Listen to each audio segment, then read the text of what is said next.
Hi friends, Tulasiraju cookings and vlogs. ఎలా ఉన్నారు మీరు? నేనైతే చాలా బాగున్నాను.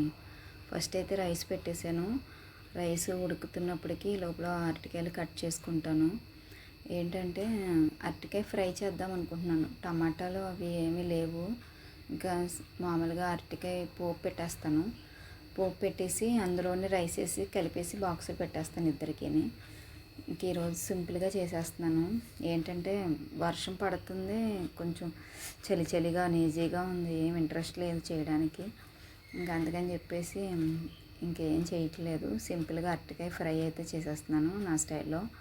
అరటికాయలు అయితే ఫస్ట్ చిన్న చిన్న ముక్కలు కట్ చేసి పెట్టుకోవాలి. కొంచెం వాటర్లో కొంచెం సాల్ట్ వేసి పెట్టుకోవాలన్నమాట. ఆ సాల్ట్ వాటర్లో వేయాలి. వేసి 2 అరటికాయలు ఉన్నాయి నా దగ్గర. ఆ 2 అరటికాయలు ఫ్రై అయితే చేసేస్తున్నాను అనమాట. ఇంక ఈరోజు జ్యూస్ చేయడానికి చల్లగా ఉంది, జ్యూస్ ఏం తాగను. ఇంకా నైట్ అయితే నేను చాలాగా కూడా మర్చిపోయాను. ఏంటో నేనంతా గజిబిజి గందరగోళం అయిపోయింది, ఏంటో తెలియదు. ఇంకా వాతావరణం ఇలా ఉంటే ఇంకా చాలా చికాకుగా ఉంటుంది కదా. ఇంకా చికెన్ కర్రీ ఉన్నది ఇంట్లో, చేపల పులుసు ఉంది, ఇంకా కోడిగుడ్లు కర్రీ చేశాను కదా అది కూడా ఉన్నది. అదైతే బాక్స్లో ఏం పెట్టను పిల్లలకైతే మాత్రం ఇది పెట్టేస్తాను. రైస్ వేసేసి వేపేస్తాను. ఫస్ట్ కర్రీ ఫ్రై చేసేసి తర్వాత రైస్ వేసి వేపేసి బాక్స్ పెట్టేస్తాను వాళ్ళకి. అరటికాయలు అయితే కట్ చేసేసుకున్నాను. ఏంటంటే వీడియో ఇంక ఈరోజు చూపించడానికి వీడియో ఏమీ లేదని చెప్పేసి కట్ చేయడం కూడా చూపిస్తున్నాను అనమాట. అరటికాయలు అయితే కట్ చేసుకున్నాను కదా. ఇప్పుడైతే పొయ్యి మీద కడాయి పెట్టి దాంట్లోకి సరిపడినంత ఆయిల్ అయితే వేసుకుంటాను. ఆయిల్ తగ్గిస్తున్నాను అంటాను, కానీ ఫ్రైకి అయితే కొంచెం ఆయిల్ ఎక్కువనే పడుతుంది కదా. ఎలాగన్నా ఆయిల్ అయితే నేను చాలా మట్టి తగ్గిస్తున్నాను. ఇదివరకు చాలా ఆయిల్ వాడేసేదాన్ని. ఆయిల్ అయితే తగ్గిస్తున్నాను. ఆయిల్ వేసి కడాయి వేడెక్కాక కొద్దిగా ఆయిల్ పోస్తాను. ఆయిల్ పోసి మినపప్పు కొద్ది మినపప్పు, జీలకర్ర, ఆవాలు, ఎండుమిర్చి అయితే వేస్తాను. ఆ పోపు వేడెక్కాక ఈ కట్ చేసి సాల్ట్ వాటర్లో ఇవి పెట్టాను కదా అరటికాయ ముక్కలు, అవి అయితే వేసేసుకుంటాను. ఇందులో వేసేసి కొంచెం పసుపు అయితే వేస్తాను అనమాట. అవి అరటికాయ ముక్కలు అయితే సాల్ట్ వాటర్లో వేసాను, లేకపోతే కలర్ మారిపోతాయి. అరటికాయ ముక్కలు వేసేసాక కొంచెం పసుపు అయితే వేస్తాను.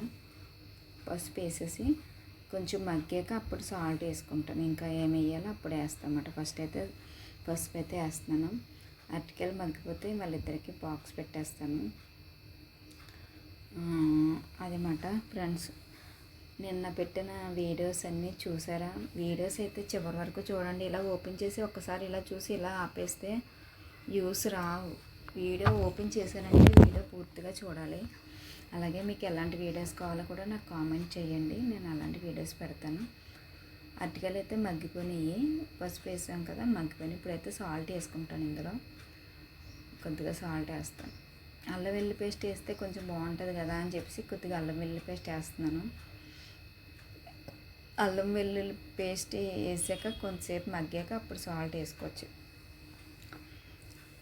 ఎందుకంటే కొంచెం బాగుంటుంది. అరటికాయ ఇగురు కూడా చాలా బాగుంటుంది, ఫ్రై కూడా బాగుంటుంది.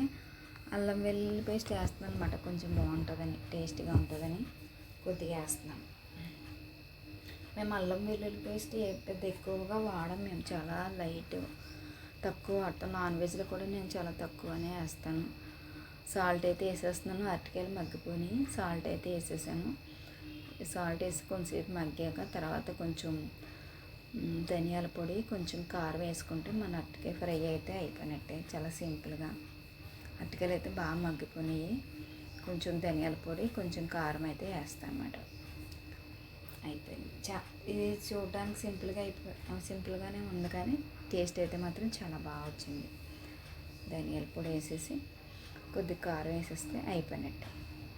Okay friends, bye bye, see you next video. మీకు ఎలాంటి వీడియో కావాలో నాకైతే కామెంట్ చేయండి. పిల్లలకైతే బాక్స్ పెట్టాలి, టైం అయిపోతుంది. నేను చాలా లేట్గా లేసాను, చెప్పాను కదా 6కి లేసాను. వర్షం వస్తుందని పడుకుని పోయి 8కి లేసాను. అందువల్ల